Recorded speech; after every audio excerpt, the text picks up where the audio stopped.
world's nomination process to adopt new norms. MOH plans ivermectin study for close contacts of COVID patients.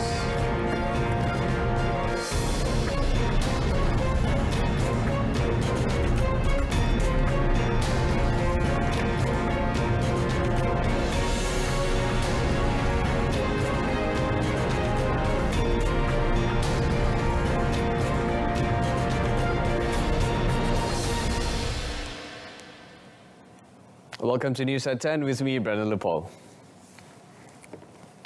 Starting this year, the National Family Month will be called Keluarga Malaysia Month, BKM. Prime Minister Datuk Seri Ismail Sabri Yaakob said the event, celebrated in November, would be a platform to strengthen family ties and embrace the spirit of inclusion. This is in line with the aspirations and spirits of the Keluarga Malaysia.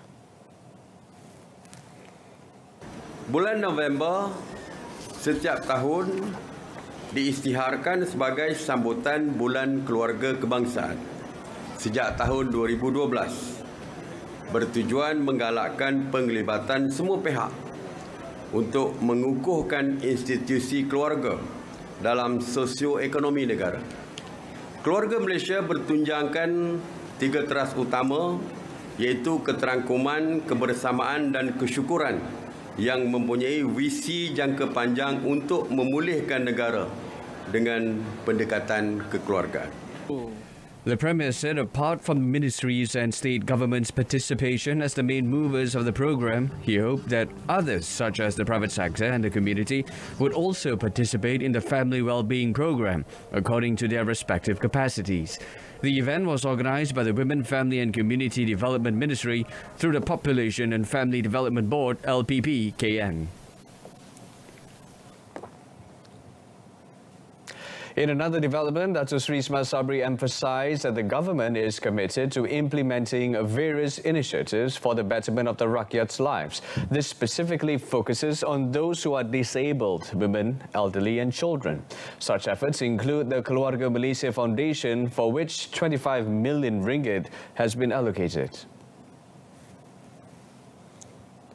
Beberapa program telah dirangka untuk memastikan nasib anak-anak ini terus dibela. Selain daripada bantuan keuangan, anak-anak ini juga akan dibantu dari segi emosi mereka dalam mendepani cabaran yang dihadapi ketika membesar tanpa ibu dan bapa. The function of the foundation has also been expanded to help other children of the Keluarga Malaysia that require similar support. Datuk Seri Ismail Sabri informed that through the foundation, 11 million ringgit has been allocated for almost 50,000 women to undergo the subsidized mammogram and HPV DNA screening program free of charge.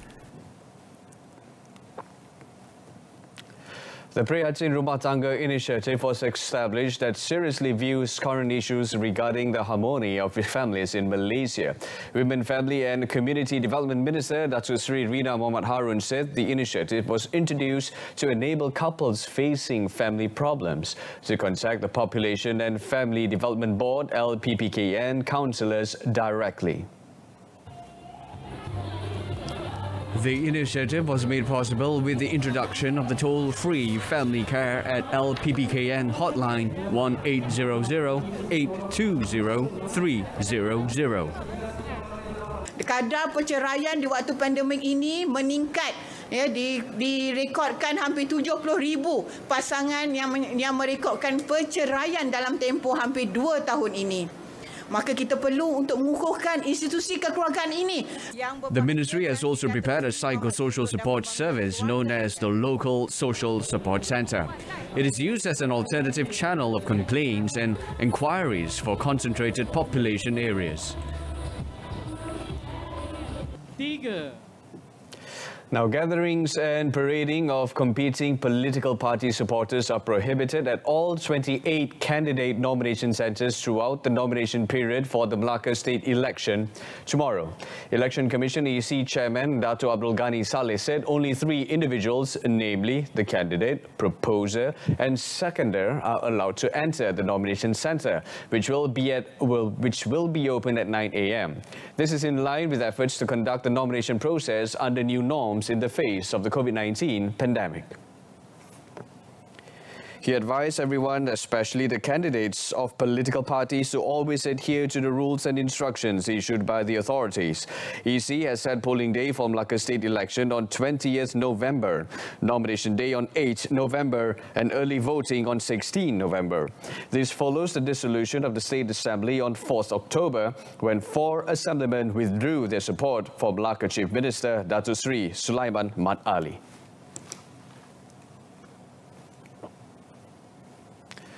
Meanwhile, all individuals that will be present at voting centres this 20th November are required to undergo body temperature screening first to ensure that they are asymptomatic.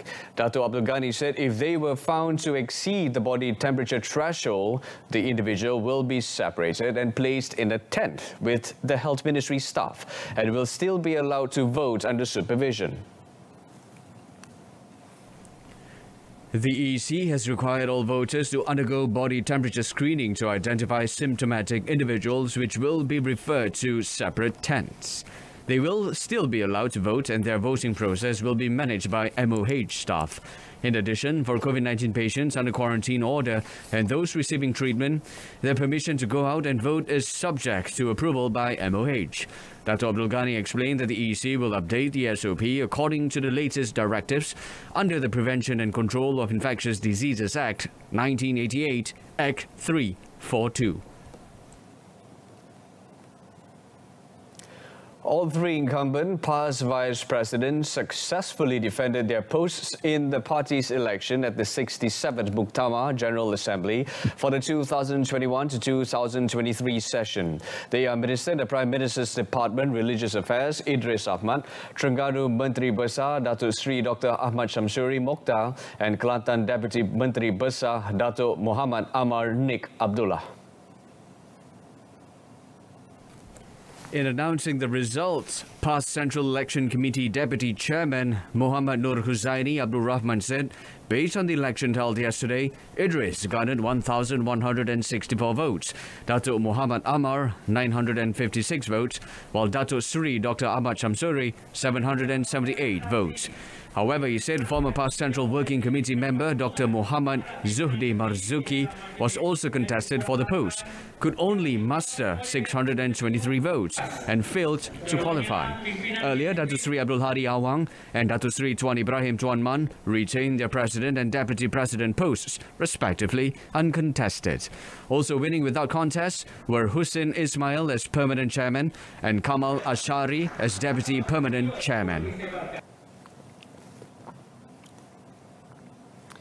The Health Ministry, MOH and the Institute of Clinical Research, ICR, are planning to initiate a clinical study as early as next month to determine ivermectin's effectiveness as a prophylaxis for close contacts of COVID-19 patients. ICR Director Dr. Kalai Arasu and Periasami said the study, entitled Randomized Double-Blind Placebo-Controlled Clinical Trial of Ivermectin for Post-Exposure Prophylaxis for COVID-19 infection among close contacts, will target 300 participants aged 18 and above.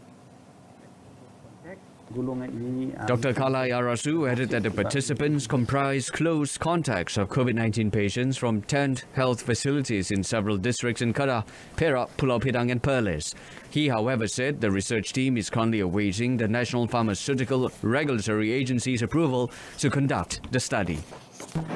Yang berusia 20 hingga 30 tahun, mereka tidak termasuk dalam golongan yang risiko tinggi. Dan oleh itu, untuk membuat satu kajian seperti ivermectin, memerlukan sampel yang terlalu besar untuk kita mencapai apa-apa matlamat yang kita boleh menunjukkan. Dan apa yang telah diterangkan oleh Datuk Hisham Shah tadi ialah dari segi kajian prophylaxis close contact, golongan ini mungkin termasuk sebab mereka juga boleh dikategorikan ada kaitan dengan kontak rapat. During a virtual media engagement session today, he said participants will be asked to take 2 RT-PCR swab tests, once before the study is carried out and again on the 8th day of the study. He said the individuals will be monitored during their quarantines in accordance with the ministry's guidelines, adding that they will also be given ivermectin on the first day and second day of the quarantine period.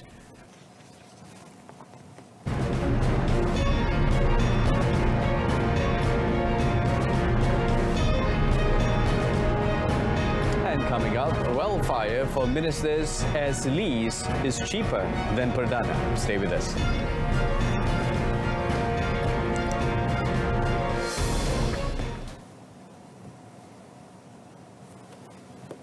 The change of government official cars from Proton Perdana 2.4 Premium to Toyota Welfare 2.5 Litre would result in reduced payments. According to a statement issued by the Finance Ministry today, the monthly payment for a Toyota Welfare 2.5L was RM4,851.61 compared to RM4,854.41 for a Proton Perdana 2.4 Premium. The statement read that the decision to switch models was based partly on the lower monthly cost for the Toyota Welfare 2.5 compared to that of the Proton Perdana 2.4 Premium. The government's decision to switch models for ministers' official cars, a replacement process that began last April, had recently gone viral on social media. The Finance Ministry noted that the switch was also due to Proton ending the production of Proton Perdana 2.4 Premium in 2014, adding that the proposal to switch models was made by the previous government, but only implemented this year. The ministry added that some of the cars in question had reached 6 years of age, although the replacement of the vehicles are scheduled for a 4-year period. In other news, the Johor Bahru High Court today ordered former Johor Exco Dato' Abdul Latif Bandi and his son and a real estate consultant to enter the defence on 37 counts of corruption and money laundering charges involving 35.7 million ringgit 4 years ago. Judge Dato' Abu Bakar Kata ruled that the Sessions Court had erred in its decision to free and acquit Dato' Abdul Latif, 55, his son, Ahmad Fauzan Hatim, 29, and real estate consultant Amir Sharifuddin Abdul Raub, 48, 2 years ago. Malaysian Anti-Corruption Commission MACC Deputy Director Wan Shaharuddin Wan Ladin said the court allowed the 3 accused bail of 1.1 million ringgit with property bond as surety for all the charges. The High Court judge held that the Sessions Court judge made a mistake because he failed to take into consideration several important issues in the case. The court has also ruled that all prima facie evidence had been proven and set 14 November for remention of the case in the Sessions Court. Sessions Court Judge Kamaruddin Kamsun had on 21st April 2019 ordered the release and acquittal of Dato' Abdul Latif, Ahmad Fauzan and Amir Sharifuddin after the prosecution failed to establish a prima facie case.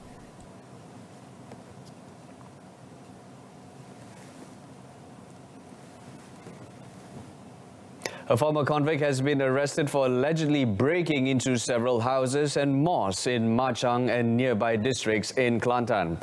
During his 3-month crime spree, he was believed to have taken significant amount of valuables and money from mosque donation boxes. In a press conference today, Machang Police Chief Deputy Superintendent Ganti Jimmy said the 25-year-old suspect had allegedly committed 17 crimes since August, with 3 reports on missing cash from several mosques' donation boxes. He added that police detained the suspect at his home in Kampung Lakloh on 25th October. Kurang daripada tangkapan ke atas suspek tersebut, so siasat dijalankan dan suspek mengaku melakukan kejadian iaitu curi tabung masjid dan siasatan lanjut ke atas suspek mendapati terdapat pengakuan lain iaitu penglibatan dalam kes-kes jenayah yang lain. In the raid at the suspect's home, DSP Ganti Jimmy said police seized a donation box and several equipment believed to have been used in house-breaking activities. He said the equipment seized included a chainsaw and a grass cutter. worth about 8,000 ringgit. According to DSP Ganti Jimmy, the suspect had completed his 6-month sentence in the Pangkalan Chepa prison last year after being caught for drug possession. He said the suspect has been remanded to facilitate police investigations. Welcome back. Now, no actions will be taken against national para shot putter Muhammad Ziyad Zulkifli and his coach Muhammad Faizul Harun following the incident at the Tokyo Paralympic Games last August, which saw the athlete's tardiness cost him a gold medal and a new world record in the F20 intellectual disability shot put event. The Malaysian Para-Athletics Association, POPM, in a statement today said it holds in high esteem Muhammad Ziyad and his coach's sense of accountability, besides also expressing their hopes to be given the opportunity to compete in other future events. However, the association will always remind the team management, including the coaches and athletes, to always take note of the date and registration time, either before a championship begins or when the championship has begun.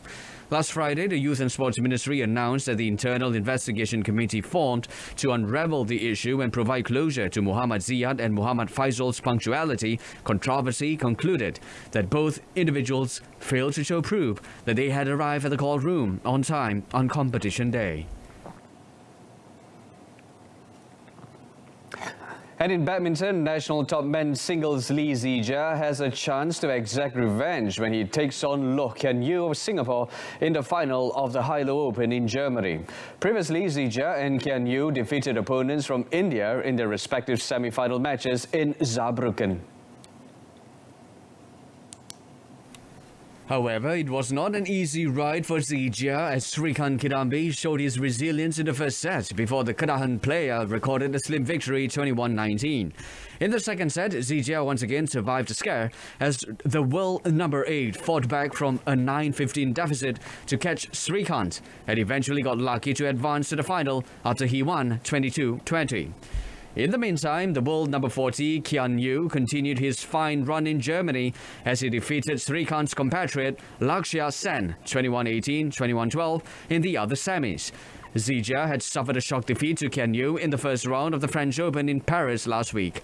If Zijia wins the match against Kian Yew, it would be his second title for this year after beating Victor Axelsen of Denmark to win the All England Badminton Championships 2021 in England last March. A last-minute goal by substitute Mohammad Sahrizan Saidin has helped Sabah FC brighten their chances to reach the quarter-finals after recording a 2-1 victory over Kelantan FC in Group D of the 2021 Malaysia Cup yesterday. A kick by veteran player Muhammad Amri Yahya just a minute later. Sabah upped the tempo in the second half and picked up a deserved victory as midfielder Muhammad Sahrizan emerged hero when he grabbed the winning goal in the 90th minute. The inaugural victory for kita tetap perlukan kemenangan dengan PJ City. Jadi kita harus mengambil kesempatan terutamanya bermain di tempat sendiri untuk mendapatkan keputusan. Kemungkinan permainan tidak begitu baik tetapi keputusan pada perlawanan terakhir dengan PJ City amat penting.